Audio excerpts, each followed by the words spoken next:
Chapter 4. In the following days, Boris returned to the factory.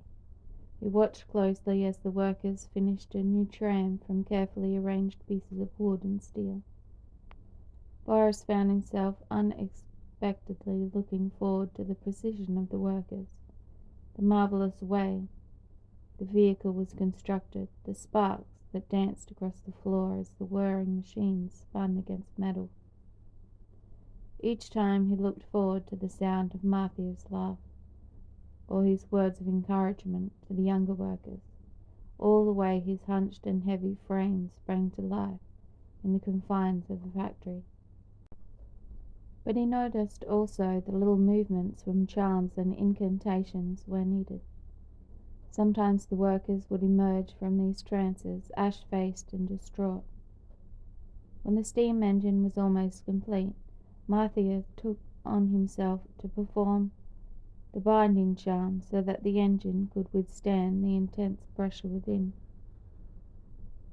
As others watched on, he spoke formulae, drawing their ideograms in the air. The engine gleamed with sickly green light that seemed to settle on the metal like a shroud and become absorbed. Matthias staggered and his legs gave way. A burly worker caught him before his knees struck the ground, but he called out like a man suffering hallucinations. "The air! They're in the air!" An eerie green glow had settled also on him, and his face was slick with an unnatural sheen. Swimming. Boris's skin crawled at the sight, and he averted his eyes. The night his dreams were haunted by enormous creatures that rolled menacingly in black waters. Eventually the tram was completed, gleaming, new and steady, sitting on the tracks, a golden mechanical marvel. The workers stood around, and Boris felt in them, despite everything, a sense of pride in their work. "Beautiful, isn't she?" Martha drew his hand across the forehead, a dark smudge appearing beneath. "May as well start her up," said Boris. One of the workers leapt into the driver's carriage that sat up front, while two others stoked the fire. "It's getting hot already, and summer's not yet upon us," said Matthias. The doorway to the street was nothing but a sheet of brilliance. Boris nodded, watching the workers fire up the tram. A puff of soot burst from the funnel. The worker in the driver's carriage leaned out the window. "She's not moving." "Why not?" asked Matthias. The worker just shrugged and turned back to the levers in the carriage. He leant out again. "Dunno." "Fire up some more." Matthias turned back to Boris. "So when are you taking me to the opera of yours?" "Tomorrow, or the next day, whenever you like." "Still not moving," said the driver. "Why don't you?" began Matthias. The rest of his words were inaudible. An explosion tore the air apart. The tram burst along its side, pieces of metal flying through the air, followed by an immense spray of water and steam. Someone screamed, but Boris was on his knees, his hands over his face. He stood up. Matthias was already running towards the wreck of the tram, twisted like a wet shirt. Matthias turned and his mouth opened, but Boris could barely hear him. His head seemed swathed in bandages, the sound deadened. He staggered forward as great clouds of steam rose from the factory floor. Martha dragged the driver's body from the ruins of the car and placed him on the ground. Matthias stooped and looked at the grey flaps of the driver's skin that hung from his hands, even more slouched from the driver's body, like the skin of some overripe fruit. Other workers were screaming in the corner of the factory. One staggered around, holding his face. Blood and yellow stuff dripped between his fingers. Others stood motionless, overcome by the horror. Finally, Boris staggered toward Matthias, who now kneeled by the body. Sabotage! Boris struggled to get the word out. Matthias looked up at him, his worn face twisted. His voice came as if from far away. Damn you, this is no sabotage. The binding formula was wrong, or the pressure of the steam was too great. You don't train us. You use us like parts in the machine, ready to be replaced when we are worn out. Boris reached down and touched the blistering body tenderly. His hand came away wet with red liquid. You are right, he said. I will see justice done. I will take your demands to the whole house. Let's do this right, together.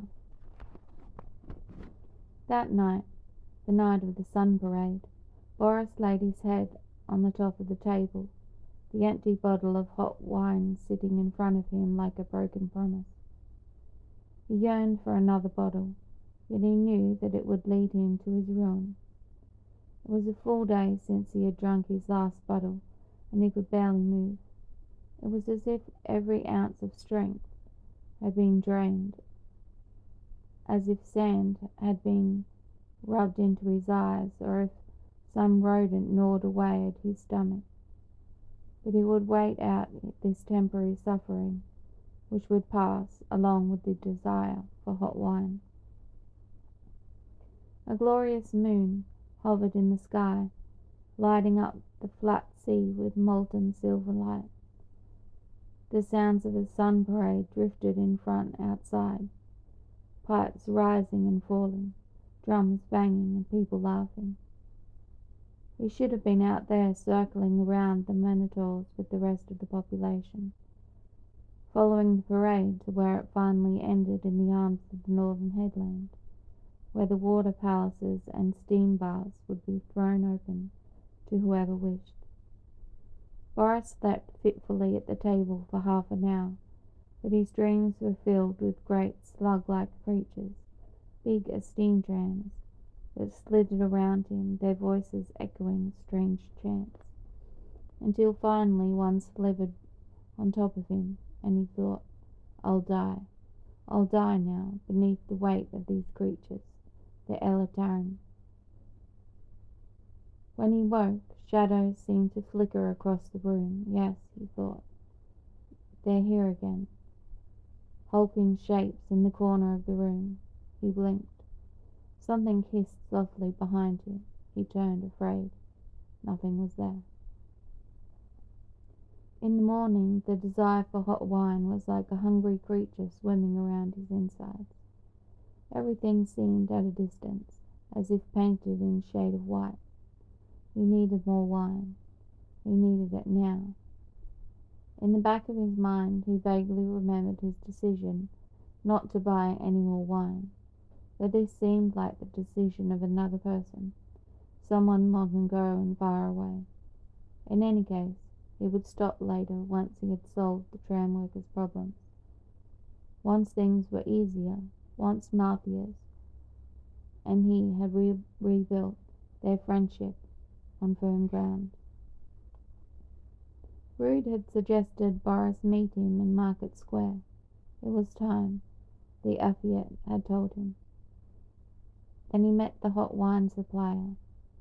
There, Boris would be able to put the tram workers' case to root. He stilled himself, pictured himself doing it, saying, we must teach them to protect the protection charms. We must change with the changing world. Anxiety rushed into him, and he pushed the image from his mind. It would be fine. The opera overlooked Market Square, which opened out to the piers. The first thing that struck Boris was the smell of the market, fish intermingled with the spicy meat sold by Numerian street vendors.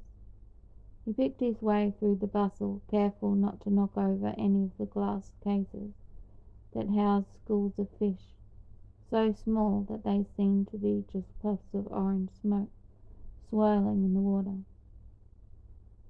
It deftly avoided Asadian dock workers, huge and still writhing octopi thrown over their shoulders.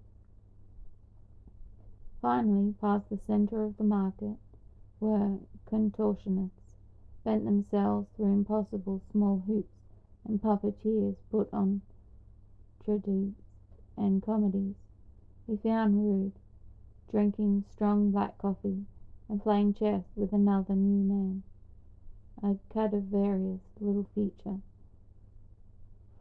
who smoked and fetid-smelling weed. Only half Andalusian, Rude was the larger of the two, though both shared the darting movements of new men. Here, Boris passed a pouch of coins to the Affair.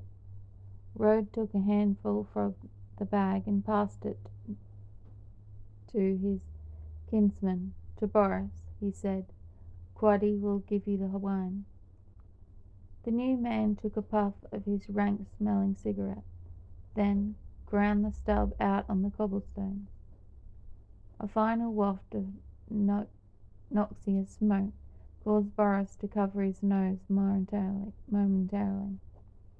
Sweet mercy, he thought to himself. It smells like something died. How anyone could smoke such stuff was beyond him. Meanwhile, Cordy opened a square leather case that had sat beside him, full of neatly stacked bottles. He passed 5 to Boris, who poured 4 of them gingerly in the bag that hung from his shoulder. The 5th he uncorked and gulped hungrily. Even as he swallowed, he fancied his strength returning as the wine's energies coursed into him. Smiling, Quaddy's teeth were frighteningly large and white in his skeletal face. "Your people are not built to drink these." "Why not?" Boris slowly placed the bottle into the bag with the others.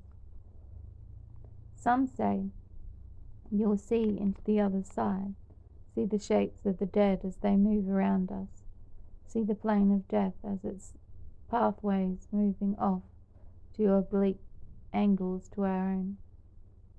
A black-skinned Numerian, a great golden ring through his nose, passed close by, leading a line of long-necked creatures that looked like exotic goats. One of the things stopped.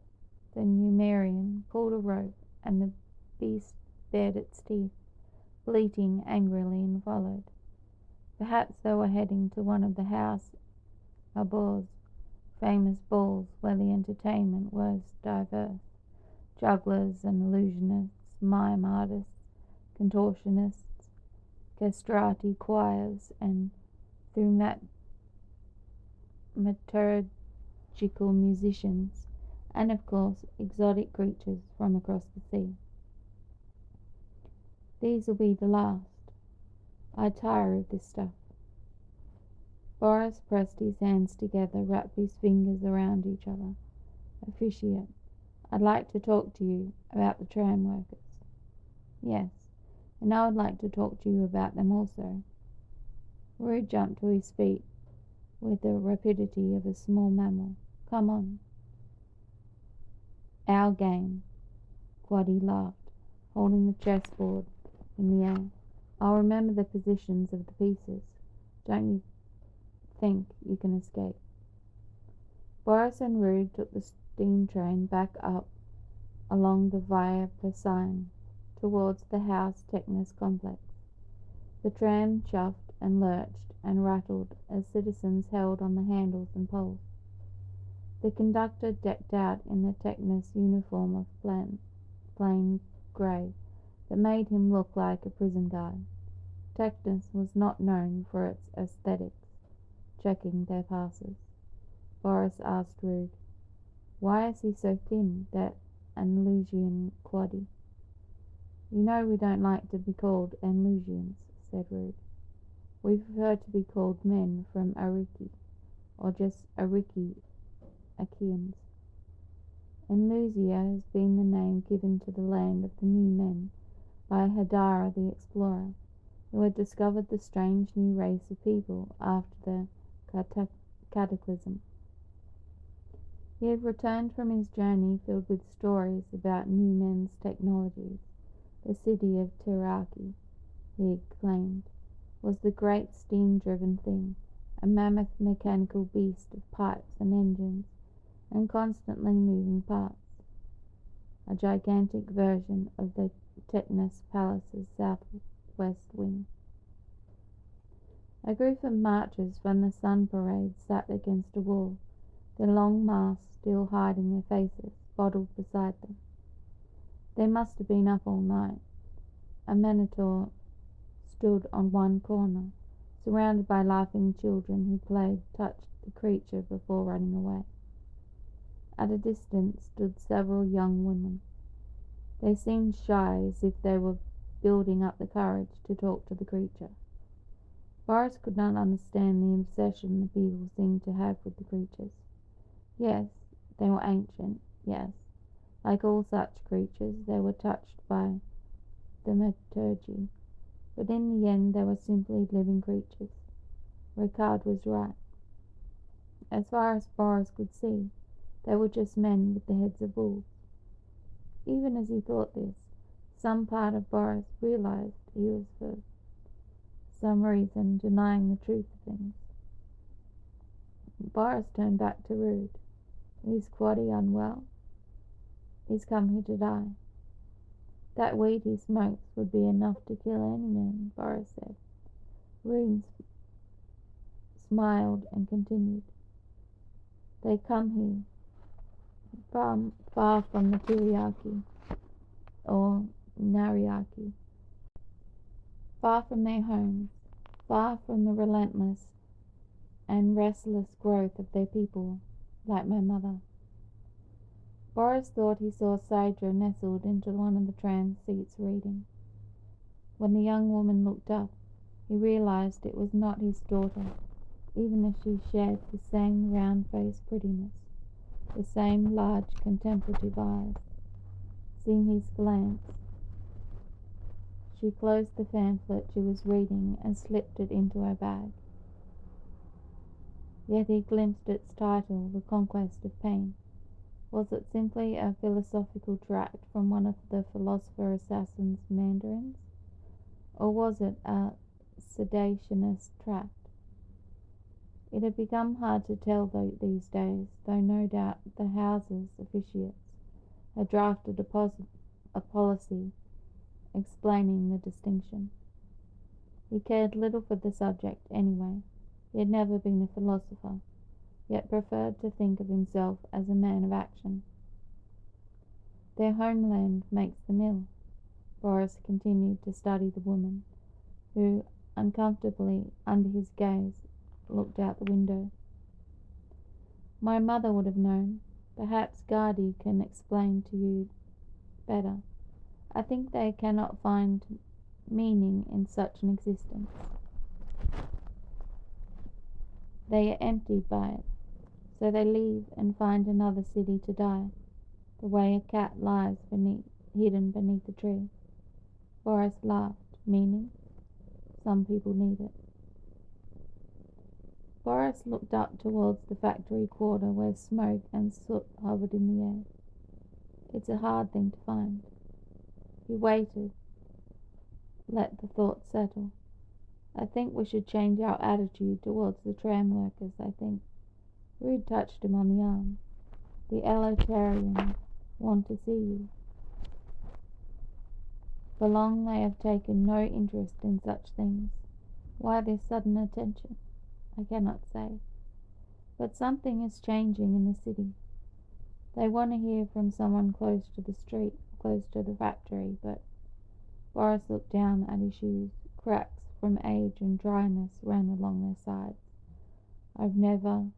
You'll be fine, said Rude. But his cheerful demeanour was gone. When they stepped from the tram, Boris glanced back at the young woman who glared out the window at him. She was like Sidra in more ways than one. Once in the Technus complex, Boris and Rude passed along a gloomy, winding corridor, where the number of agents thinned out. Here the walls shuddered with steam pipes powering some unknown section of the palace. The pipes diverged from each other, rejoined and curled, wrapped around each other like snakes. Wheels and handles were spaced randomly along them, presumably to control the flows of steam and liquid. Gas lamps hung from the roof, but these succeeded only in illuminating the rusty dilapidation of the corridor. They came to a sign which read, "Zone restricted to office officiates. Keep out." The corridor continued into the main mountain behind Kaliamur, but there was no lamp to light the way, and pipes gave way to an older and simple architecture of smooth walls. Rude lit a lamp stored in a niche, and they continued on. With each step, Boris wondered what all this meant. For 15 years, his routine as sub-officiate had been the same: take messages and parcels between officiates, visit factories and report back. Now he was finding himself in places of influence. He could use them to change things for the better. The higher he climbed, the more influence he'd have. The thought brought on the rush of feelings once more: excitement that burst into him like a fountain, anxiety that climbed him like a vice. They came to an accordion-style grille door and stepped into an elevator that shuddered and groaned as if it took them higher. Boris glanced quickly at Rude, who seemed unconcerned by the clattering sounds of machinery that echoed around them. They had entered a part of the palace of unknown age. The elevator was clearly a recent construction, built perhaps at the last 30 or so years, but gone where even newer technology, such as the pipes. The elevator trembled to a halt, and Rude pulled open the door. Boris followed the new man down a dry and dusty corridor, bracing himself against a cold wind. Other smooth-walled corridors led away to his left and right, and disappeared into darkness. Occasionally, open doorways showed empty halls and galleries, which Boris imagined had once been the scene of great parties and balls, but were now only ghostly shells, the hollow reminders of long-dead dances. The walls were set with even-spaced symmetrical shapes: triangles, squares, hexagons, octagons, whose austere beauty seemed to add to the cold wind.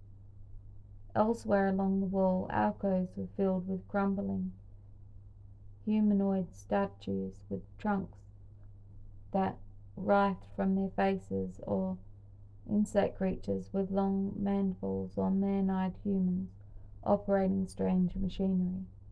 Boris shuddered. What strange histories did they describe? Rude smiled briefly as Boris, but his eyes were without joy. Rude smiled briefly at Boris, but his eyes were without joy.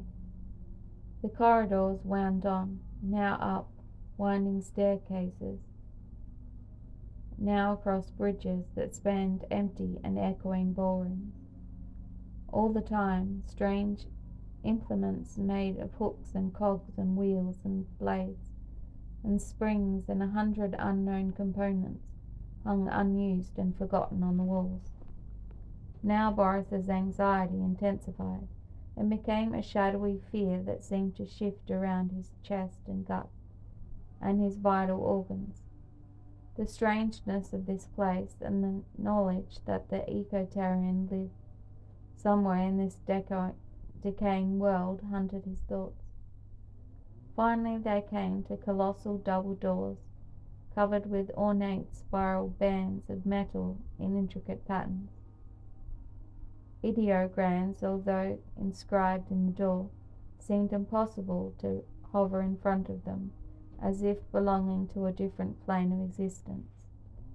Rude touched the doors, and they groaned open of their own accord. A great throne set on dice stood towards the end of the hall, in front of another set of double doors. Pillars ran on both sides of the hall. Behind them lay only darkness, and the kind of subtle swirling fog caused by the cold. Boris could not be sure how large the room was, and his mind played tricks on him. Dark shapes flickered around them, shadows that disappeared when his roving eyes tried to fix on them. As Boris and Rude stood in the middle of the room, the fog hung almost imperceptibly around them, a spectral presence that gave the surroundings an otherworldly feel. Perhaps somewhere in those long dark halls they had crossed a threshold on venture into some liminal space, some borderline of life and death, far from the world of sun, laughter, far away. "Will," Boris began, but his desire to speak faltered, and the word echoed eerily around them, leaving the silence humming unnaturally. He began again. "Wait," said Rude softly. The doors behind the throne groaned. They came apart with terrible slowness. For what seemed an eternity, nothing came through them. When finally a shape emerged, Boris grabbed his flask. Without taking his eyes from the Elotarian, he unscrewed the lid. The Elotarian took 3 or 4 steps on spindling legs, improbable muscles and tendons flexing and bulging in strange and disturbing places. As she walked, Boris heard a cracking and groaning like a broken wooden machine. Unnerved, almost afraid to keep looking, he searched for the source of the sound, which seemed to be coming from her joints. Boris was horrified to see that they bent both ways, so that her knees doubled back after they straightened, just as her elbows swung in both directions. Her head turned imperiously on his long neck, and stared at Boris. Boris closed his eyes and felt the tension in his muscles. When he opened his eyes, she had moved again. She collapsed her long body onto the throne, where she leant in a languid pose, one spidery leg thrown out, the other with its foot to the floor. As she rested there, she flicked out of existence, replaced briefly by a decaying creature, cadaverous cheekbones and blackened teeth, resembling her, yet not quite her. She flickered back into existence, and the smell of rotten leaves wafted past Boris, to mingle within the dampness of the building. "So," behind her whispery voice came a sound like dry paper rustling. "Tell me about those troubles."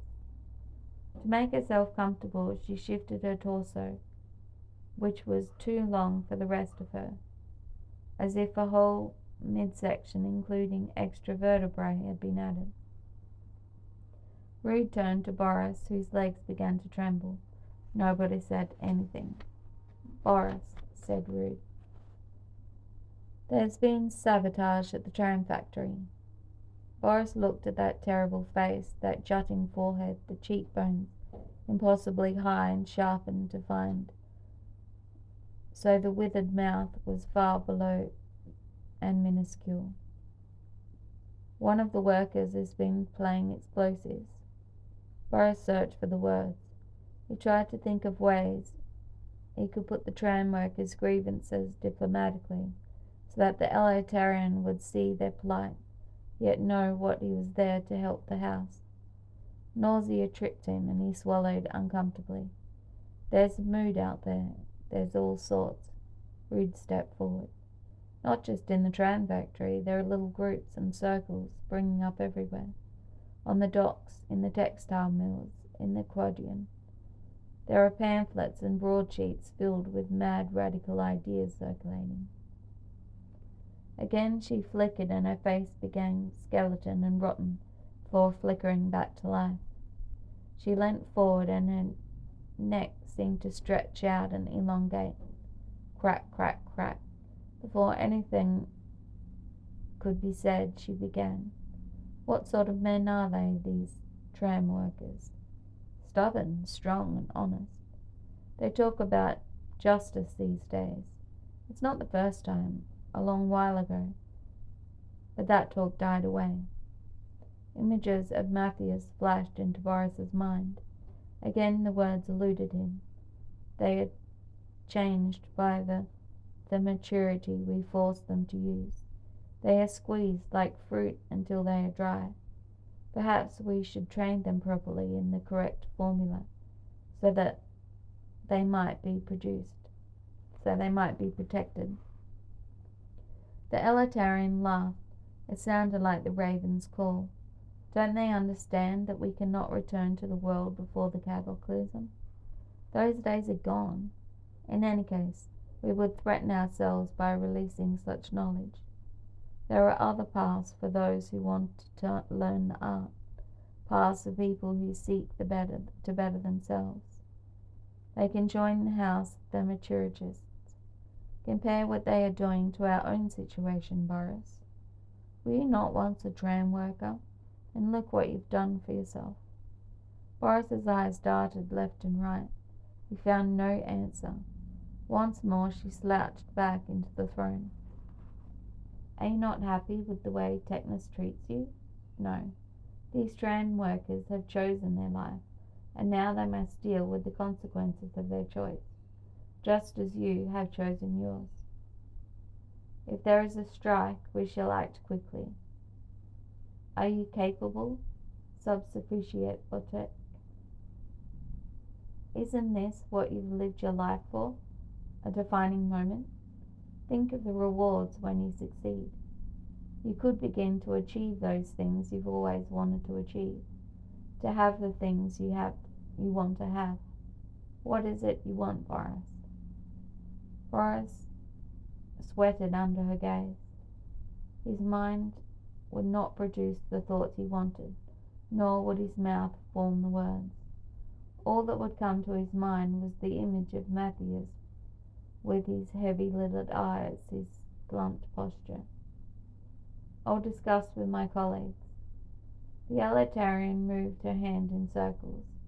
The workers want a new life, do they? We'll give them a different life. All the furries will. She stood with the sound of popping. Boris closed their eyes once more. When he opened them, she was gone. Boris had failed. Now all he could think about was escape from that room.